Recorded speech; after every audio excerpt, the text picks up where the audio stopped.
Finally Barca versus club बुर्गीले एक point बाँडेका छन् हैन। खेल हो, जे पनि हुनसक्छ हैन, कहिले हार हुन्छ कहिले जित हुन्छ। तर क्लब बुर्गी भनेको खासै त्यति चलेको टिम हैन क्या, हल्का कमजोरै हो हैन अरू टिमहरू हेर्ने हो भने। तर बराबर खेल हो, केही छैन। तर कुरा यहाँनिर आयो कि जहिले पनि बार्सालाई डिफेन्सले सताएको छ क्या। कहिले खेलाडी इन्जुरी त कहिले डिफेन्स कमजोर के।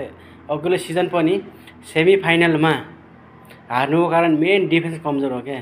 अनि हान्से फिलिकले हेर आफै बुनेको जालमा आफ्नै खेलाडीहरू ट्र्याप भइरहेछन् के हैन। अफसाइड ट्र्याप खेलाइरहेको थियो, आफै ट्र्यापमा परिरहेछन्।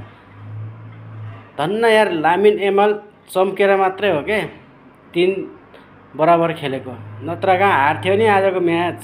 हारे सर हो, पक्कै हार्थ्यो यो म्याच। नत्र एकछिन चम्केर लामिन यामाल राम्रो खेल्यो। लामिन यामाल जोस लयमा आइसक्यो गाइस हैन। ठिकै छ, कङ्ग्रेचुलेसन दुईटै टिमलाई।